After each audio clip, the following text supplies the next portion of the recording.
Ko je za ovakav amandman koji sam ja predložio? Nema dovođenje sa strane odbora. Tako je. Protiv nema niko. Dajemo ovaj sada ovako formiran cenovnik na glasanje. Ko je za? Sa usvojenim amandmanima odnosno. Protiv? Suzdržani? Hvala lijepo. Idemo na sljedeću tačku koju sam se zamuljio sa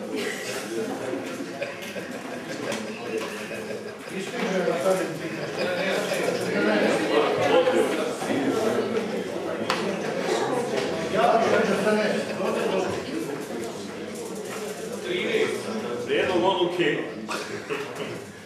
o raspisivanju javnog konkursa za izbor i imenovanje sekretara Skupštine općine. Predlagač komisija Ivan Simić. Na sjednici dana 26.12.16. godine shodno svoj nadležnosti utvrdila prijedlog odluke o raspisivanju javnog konkursa za izbor i imenovanje sekretara Skupštine općine. Da li sprovedena provođenja procedure konačnog izbora i imenovanja sekretara Skupštine, budući da je mjesto sekretara upraženo i da je vršna dužnosti sekretara imenovan na 90 dana. Prijedlog odluke pred nama i evo... Hvala lijepo. Imali diskusije? Ako nema diskusije, ja predlažem samo da se tehnička greška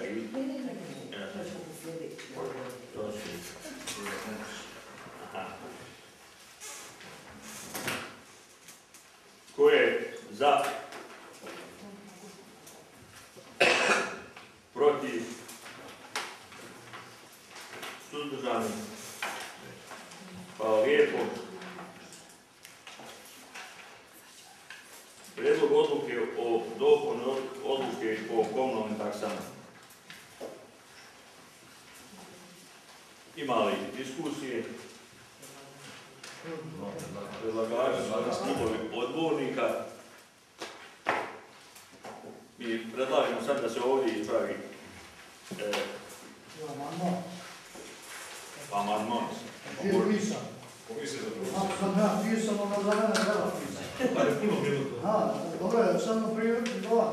Ovo je tehnička. Ja podržavam. Tehnička 60.000. Znači da se umjesto sa 15 treba da stoji, umanjuje se na 15. Na 15. kao što je pisano u prijedlogu. Kao U prijedlogu. dobro. Ko je za? Ovo.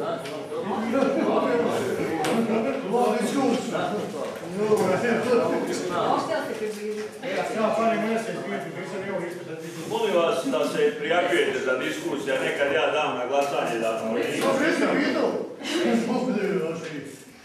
Molim vas, ima li diskusija po ovoj tački dnevnog reda? Načelnik se javio. Uvaženi predsjedniče, ja sam mislio da će i se javiti po ovoj tačci i direktor javnog preduzeća Slobodna zona, jer smo imali među vremenu jedan sastanak ili dva, ili tako, i razgovarali smo na ovu temu kada je riječ o dopuni odluke o komunalnim taksama. Nismo uspjeli postići dogovor po ovom pitanju, jer izvorni prihod opštine smanjujemo, on se kaže 65, prošli put smo govorili o tih 75, odnosno cirka 150.000 maraka na godišnjem nivou.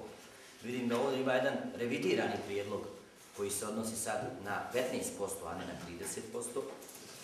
I ja ponovo ostajem pri svom stavu da je ovo s aspekta budžeta opštine Šamac izvornih prihoda mnogo da se odreknemo, bit će to i preko 65.000. Ponavljajući još jedan put činjenicu da je to naše preduzeće i da smo evo i budžetom povećali iznos sredstava za ovaj dio kada je riječ o ovom.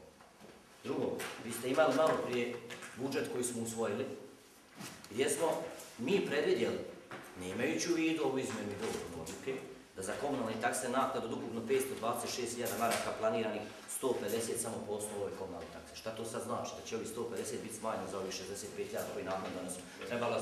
Trebalo smo intervenirati intervencati u tom dijelu, to su naše očekivanja, trebalo smo tokom donošenja prijedloga budžeta. I ono što hoću još jedan put da, ja jesam spreman da razgovaram o ovome, ali mi moramo da vidimo na koji način ćemo mi kontrolisati ostvarivanje ovih obaveza koje vi imate s aspekta potpisivanja ugovora sa upravom za indirektno oporezivanje. Ja sam rekao i direktor i razgovarao sa njim na temu. Zašto idemo sa ovim sad? Hajde da sačekamo da vidimo jesmo li istrošili sve mogućnosti prolongiranja roka za ispunjavanje obaveza. Na koji način će se ispunjavati obaveze? Da li ćemo morati sve ili ćemo moći sa Domaljeva Šamac da završimo tu priču? I onda je opština Šamac također strana, s obzirom da je riječ o njenom preduzeću, da se uključi da kaže da iz budžeta ćemo za ove stvari izvojiti. Ja ne mogu ovako ovo da prihvatim ako nema određenih izmjena, bar kad je riječ, nisam za to, naravno vi možete imati većinu, možete izglasati, ali nisam za to ako bar ne dijelimo u pravcu na koji način će opština Šamac, kao osnivač ovog preduzeća, kontrolisati da to ide u te namjene koje su obrazloženje za izmjenu ovakve odluke. Evo toliko. Hvala lijepo. Direktor slobodne zone.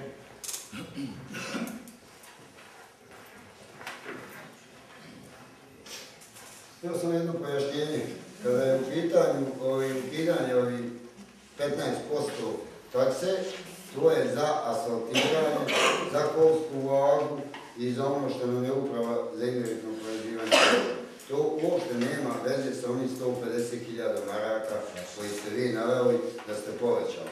Molim vas lijepo, 150.000 ide u čišćenje i javne površine i ostalo. A ovih 60 ili 50, mi ne znam, može to biti 80 i 100.000, a može biti 30, zavisi od broja vozila koje ulaze. To nam je za asfaltiranje dijela terminala, za kolsku vagu i sve ostalo. Imamo video nadzor koji je popolno dijelom uništen i tako da. Znači, komunalno preduzeće i ovi 150.000 koji se odnose nema veze sa nalogom uprave za indirektno oporezivanje koje je naloženo. Ja sam u razgovoru sa direktorom, sa načelnikom opštine, sa onim 100% ili 30% raspoložili smo da to bude 15%. Ja nemam ništa protiv. Ako se stvore uslovi za godinu dana, da mi to ispoštujemo i nadam se da nećemo morati ni asfaltirati sad taj dio, ali moramo pokazati dogovor da to za godinu dana i ukidamo. Nikakav problem. Znači, ali moramo imati određena sredstva da to uradimo jer to je ponavljamo. I čak nam sada retroaktivno će nam ukinuti ili će nam oduzeti jedan dio sredstava zato što nismo. Znači, 150.000 je kada je u pitanju komunalna usluga, a ovo je samo ispunjavanje obaveze koje nam naložila uprava. Hvala lijepo. Načelnik, uvaženi direktor, ja govorim ovdje o potrebi da se bolje planira. Ovu obavezu i ove stvari koje nesporno treba, na koji način da ih treba da bi ispunili uslove. Vi ste znali u avgustu mjesecu, odnosno u julu mjesecu još, tada mi je ponuđeno da potpišete taj ugovor. Mi donosimo ovdje izmjenu odluke, a uopšte pred nama ne postoji koliko šta što treba da ispunimo, košta, procjena, financijska, kolika je taj šta. Trebamo to i to da nabavimo i mi donosimo odmah izmjenu. Da mi vidimo šta to treba nabaviti, po kojim cijenama, šta i kako, je li to definitivno to, je li to nemamo prolongiranja roka i tako dalje, pa da onda donesemo. Nije kasno donijeti ovo ni u februaru, ni u martu, kad budemo imali konačno stanje svega toga.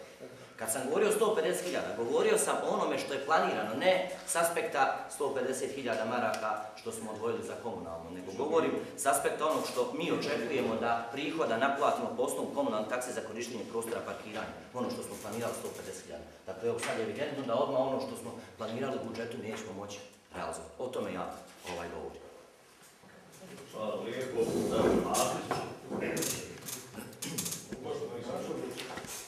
Ja sam već diskutovao na ovom temu, jednoj prethodnih tačaka, samo ću reći jednu stvar. Vi govorite o nominalnom iznosu 65.000 maraka koji bi bio udar na budžet, slažem se s tim, međutim, ovdje je u pitanju nešto dosta veće. Ovdje je u pitanju opasnost da ovaj budžet bude trajno oštećen za 65.000 maraka. U slučaju da se ovi uslovi ne ispune prema upravi za indirektno oporezivanje. I ova odluka je privremenog karaktera, znači ona se odnosi na 2 godine. Slažem se direktno, ako se napravi sve to, znači u jednoj godini, znači mi ćemo napraviti istu ovakvu odluku i vratit ćemo to u budžet opštine za sljedeću godinu.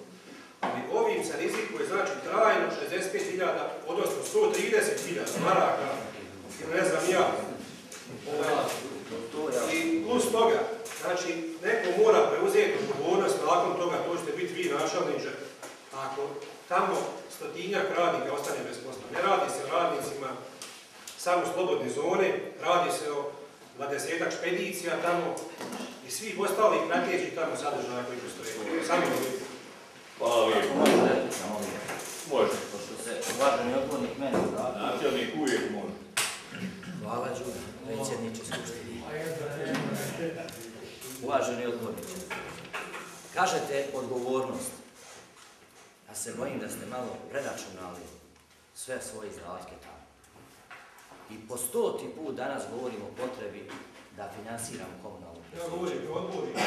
slobodnu zonu. Pa ne, ja ne znam, moram da kažem da ja zaista ponekad ne znam da li vi govorite s aspekta radnika tamo ili odbornika. I to je veoma problematično. Da budem otvoren i ja ne znam ponekad s kim razgovaram u tom smislu. Govorim kao odbornik samo što sam upoznao bolje vas. Pa trebali bi toliko ste godina tamo da ste upoznati. Da li ste bolji? Ja potpuno razumijem o trajnom problemu, ali to može li vama?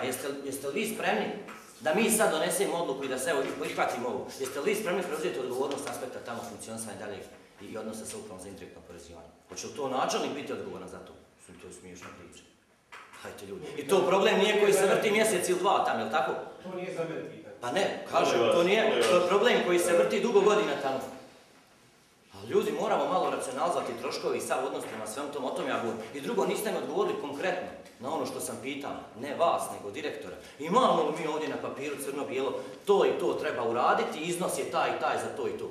Imamo li mi to da bi mi kao skupština mogli da se izjasnimo po pitanju toga? Nije. To je, trebamo toliko, treba kolska vaga, treba ovo, treba ono. Drugo, da postoji dobra volja da ovo komunalno preduzeće, odnosno slobodna zona funkcionišu. Pa ljudi, moj pokazatelj je činjenica da je negdje oko 264.000 maraka dužna opštini, a i opština je dužna negdje oko cirka nekih 160.000 maraka je slobodna zona dužna opštini Šanac. I niko ne traži, dajte, naravno da nađemo način kako će to funkcionisati. Dakle, moja prijedlog je u tom smislu, dajte da pogledamo mogućnost da kad dođe to vrijeme mijenjamo ovakvu odluku ili prijedlog, dajte da stavimo i da kažemo na koji način će nas neko informisati da su ta sredstva ošla u te namjere. Evo prijedlog, jel može? Dopunimo ovo odluku. Samo, gospodine Nato, pismeno nismo dostavili zajedno s vama sljedeći gospodinu Kolodanu Sjeničićem, rekli smo vam koliko treba asfaltirati. Zajedno smo se složili da to asfaltiranje toliko dijela bi bilo 3 puta ili 5 puta više. Išli smo, zajedno smo se složili da ćemo asfaltirati jedan dio sa 65.000 maraka. Vi možete asfaltirati 20.000 kvadrata ili 10.000 kvadrata puskovsku vanku. Koliko god je taj kvadrat, a zajedno smo pričali smo na jednoj ljudskoj osnovi, mislim da je to bilo vrijeme. Kad je u pitanju kontrolisanje sredstava dobijenih, svaki mjesec mi vama dostavljamo koliko je vozilo ušlo u terminal, znači tačno znate koliko je novaca puta 14 maraka. Mislim da tu je samo prebacivanje loptice i neku odgovornost. I ko treba da traži odgovornost od vas, mislim da ovdje zajedno i ja, i vi, i ova skupština trebamo da donesemo najbolje odluke i za javno preduzeće, a i za ovu opštinu. Mislim da je ovaj prijedlog, mislim da je on, kada je bio 100% ili kada je bilo 30%, pa smo smanjili 50%, mislim da je tu pokazano dobro. Ne vidim razloga zašto idemo. I nikakav problem nije. Ja vidim kako kako ćete ići ćete da oni 170.000 duga zone prema opštini da to nećete plaćati od jednog ispitaka. Ali isto tako ćemo mi tražiti od vas da iznivelšemo zemlju koju smo vratili u opštini, koje smo koristili i dobili smo u mnogo lošijem stanju nego što smo je vratili. U tu zemlju koju smo vratili uloženo slovom i brojem 423.000 maraka u vrijeme ne mog direktorovanja tamo, već direktora koji je bio prije mene. Ja samo kažem, u vrijeme od kako sam ja tamo nema nijedni arhiv minusa, naslijedio sam 240.000, sada je ni to, spali smo bio na 130, to sam vama objasnio, na 130.000 nije bilo ovih kamiona, ja sam ulagao u to i nismo mogu plaćati. Hvala. Hvala lijepo. Vi ste imali... Uvaženi odgovornik Vedran Đurđević, pa Mirko. Vedran Đurđević. Ja sam samo htio da kažem kada je u pitanju donošenja odluke i poslovanje javnog preduzeća Slobodna zona, da ne treba da se indicira kako neko nešto radi što je suprotno ili propisu ili nečem drugom. Imate ustanovu Skupštine opštine koja predstavlja osnivača opštine Šanac. Ako se odbornici izjašnjavaju, odbornici preuzimaju odgovornost za ono što su u funkciji Skupštine društva izglasali za javno preduzeće Slobodna zona Šanac. Ako je iznio čovjek razloge zbog kojih je to urađeno, onda se mi ovdje pitamo samo da li su ti razlozi osnovani ili neosnovani. Ovdje nema mogućnosti da načelnik opštine kaže ja hoću da vidim šta radi Slobodna zona. Za sve to imate pravo kad vam se podnese izvještaj o poslovanju. Imate pravo podnijeti zahtjev da se dostavi izvještaj o poslovanju kao načelnik opštine. Skupštinu DO Slobodna zona čini Skupština opštine Šanac. O tome da li će se prihvatiti odluka ili neće, to odlučujemo mi. Vi možete suflirati vašim odbornicima ili opoziciji skupštinskoj da ne bi to trebala prihvatiti. Ali ne postoji način da se sada zavrti priča da li neko radi nešto u skladu sa zakonom, toliko nešto košta i sve. Direktor javnog preduzeća Slobodna zona mora raditi s pažnjom dobrog privrednika najbolje što zna. Ako on kaže i nadzorni odbor da odluku na nešto je saglasnost, ko smo mi sad osporavamo da se meni sviđa da on potrošio marku ili dvije ili više manje. Imate pravo i kakvi su troškovi na što se odnosi. Možete govoriti, mogli ste smanjiti troškovi. Znate kolike su plate, idite u računovodstvo. Niko to vama ne brani. A tu odgovornost za to da će se nešto usvojiti ili neće usvojiti u funkciji Skupštine DO Slobodna zona snosi obavštine. Biće rebalans budžeta, biće prilika da se vidi koliko je tih 65.000 maraka ili koliko dospije od tada obaveze Slobodne zone da ošte uticalo na budžet. Ako to bude samo tih 65.000 maraka, mi ćemo biti sretni, zato što na 7.400.000 maraka nije neka cifra. Jest ovako veliko. A vidjet ćemo koliko je to uslovilo plaćanje ili neplaćanje Slobodne zone u ovom iznosu od 130.000 do 65.000 maraka. Znači, puste nas da nosimo svoj dio odgovornosti, mi odbornici smo skupština i sad smo značajno odgovornosti. Mi što izglasavamo, vi možete dobiti mene prvo podnijeti krivičnu prijavu, mislite da je to nezakonno. A imate isto tako jednu političku odgovornost, kako vi kažete, da imate 50, 60 ili 100 radnika čija sudbina i sudbina čijih porodica zavisi od toga da li će to predsjeće raditi ili neće. A mi ne možemo trgovati, mi smo mali da trgujemo s upravom za indirektno oporezivanje, gdje nemojte vi se odgranični prilaz u Šamac, ostavite ga u Šamcu, znate, bilo bi nam pravo. Mi možemo uraditi ili ne uraditi. Ko će snositi posljedice, snosit ćemo ih više već vi. Zašto? Zato što smo mi odlučili da zbog tih 65.000 ostavimo 100 porodica bez izvora prilika. Hvala. Ako mogu replika, Uvaženi. molim vas, samo replika. Evo, ali molim vas kratko sa replikom. Da obraćamo načinu. Ja sam predložio, meni je potpuno jasno i upravo ste otvorili onu diskusiju koju sam ja malo rekao kad ste rekli o političkoj odgovornosti. Ne u smislu 65.000, nego u smislu generalnog funkcionisanja tog preduzeća. Imate tu političku odgovornost i vrlo mi je drago da ste ovako koncizno to rekli, da je to odgovornost.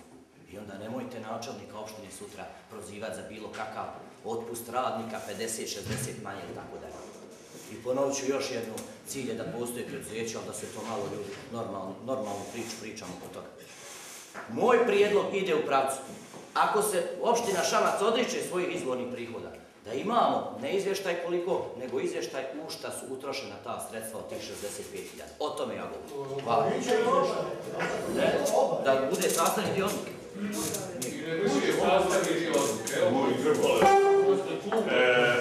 Replika, Vedran Đurđević, replika. Odustaje. Uvaženi odbornik Milan Sinj. Ja sam da kažem dvije rečenice vezano za ovo naše insistiranje za neku procjenu ulaganja. Mi smo to napisali. Odnosno prepisali. Prepisali iz ugovora i zapisnika. Znači, to je ona najgora varijanta, najmanje u stvari, to je najmanje 300.000 manje.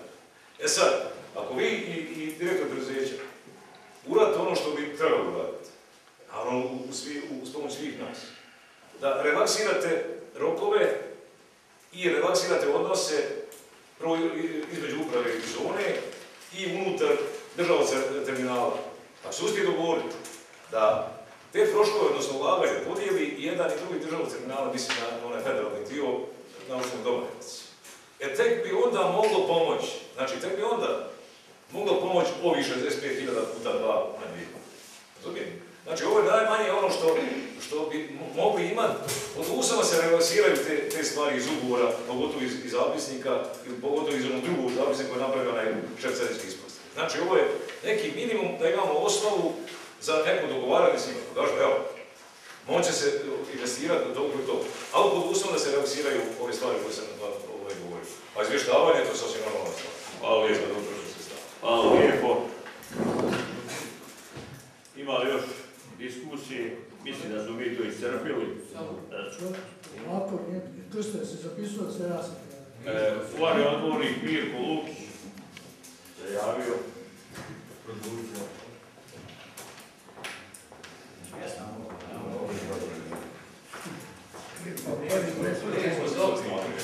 Ja se sam nadovezate na glavnu diskusiju. Ja mislim da vi niste iscrpili, a nama predlaže. Ovaj odnos sa federacijom možemo u ovoj odnosu. Ne, onda trebamo donijeti zaključak, a ne ovo. I taj zaključak da obavezuje načelnika, odnosno kabinet načelnika, da u budžetu izdvoji se iznos od 65.000 za 2017. godinu za potrebe koje su ovdje naznačene po zapisniku s upravo za indirektnom prezivanju. I mislim da time razrešavamo ovo pitanje. I mislim, prvo da vama kažem, posebno ovdje mladi, koji ne znaju kad je zona napravite ili šta je zona. Kad sam zonu pravio ja, uz kolega Vedrane, onda većina vas je sasvim drugačije razmišljala. A ja sam je pravio. I ja je branim. Zna Žika kako sam je branio. I zna šta se dešavalo i kako se dešavalo. Tako da ne možete da pričate ovdje ko ima veću odgovornost i kome je više stalo. Možda je meni više stalo od vas, jer je nešto što je za mnogo vremena napravito, a mislim da je dobro. I da ga ne treba glasiti. I zbog toga mislim da bi u ovom pravcu trebalo naći nekako zajedničko rješenje. Ja jesam za ovo. I davno je bila priča o Klopskoj vagi, i davno je bila priča o asfaltiranju, o svim ništa radilo. I zbog te priče jeste ova diskusija. Ja, da ne bi se to ponovilo, pa da bi opet sljedeće godine pričao gdje da vidimo, a nama Žika kaže, vidite da sam ja video nadzor riješio i to je sada razvijati 15%. Ja sam za to da donesemo zaključak da se obavezuje kabinet načelnika, da se rezerviše ova sredstva za ove namjene koje stoje po zapisniku uprave za indirektno, a da direktor sa menadžmentom, sa drugom stranom razriješi i proba da dovede nas u poziciju da što manje uložimo u ove infrastrukture. Ne, nećemo. Ja vas molim, još zašto ja ovo govorim? Da ne bi dovedali se u situaciju da sada glasamo i da se preglasavamo, ja ponovo pozivam sekretara da kaže ko ima pravo da glasa. Hvala. A nemaš potrebe za te stvari. Ti ne pokazuješ zašto ja pričam, nego donosiš generalno. Nema veze, vi ste glasali. Ja samo kažem da će biti nezakonne odluke. I da neće legati, a da niste papirali. A nije sporno da budeš odgovornik, ali je sporno da ti glasaš za nešto što je direktnom interesu tvoje firme. I svaki, ne samo ti, nego svaki sutra će ima taj zona, ja ću ga svaki puta prigovarati. Nema, vidi samo, ja sam samo molio sekretara da vas obavijesti. I ne možete se ljutiti ako sutra bude bio problem. A donio odluku koja nismo je tako.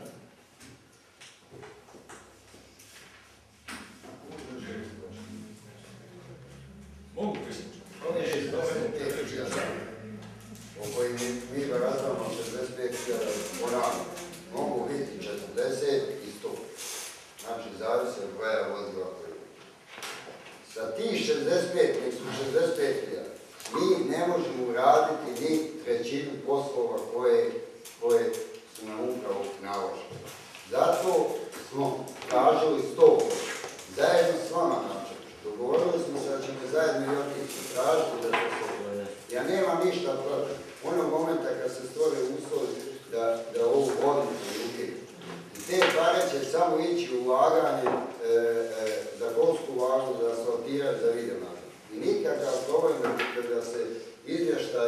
podnese ovoj skupštini, a ova skupština i skupština javnog preduzeća gdje su uloženi. No. Znači, kad bi išli, da uradimo sve ono što je uprava nam naložila, trebalo bi barem 3 od 4 puta više. Zato što smo išli na 100% od 30. I ovdje se plaćemo ko ima pravo i ko nema pravo. Slobodna zona je opštinsko javno preduzeće i ne vidim razloga da razdvajamo jedno od drugog. Ako je nešto se radi za slobodnu zonu, to je isto koliko ja se razumijem i koliko mogu da zaključim, koliko i za ovo. Sve dodatno što imamo da tamo ipak rade naši ljudi. Hvala, nismo ništa posebno, sve je to ista priča, vrtimo se u krug. Molim sekretara da predloži amandman, zaključuje raspravu po ovome da predloži amandman, a nije ni prvi ni zadnji put da mi tužimo sami sebe. Ajmo. Pa neka mu kao trao, šta? Znači ovo od načelnika biti isto amandman za izvještavanje. Ovo je samo nastavno, Sana i pročitaj. U prijedlogu odluke o komunalnim taksama umjesto riječi umanjuje se za 15%, treba da stoji umanjuje se na 15%. Ostali dio teksta ostaje nepromijenjen. Ko je za ovaj amandman?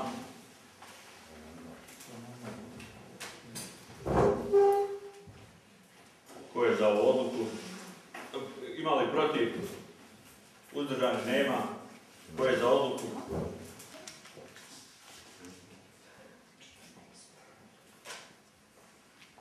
Ima li protiv? Uzdržani? Nema. Smatramo da je odluka dobila potrebnu većinu.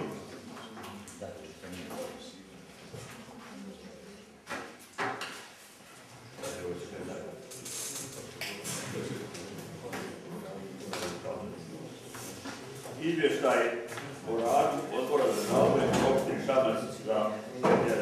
godinu.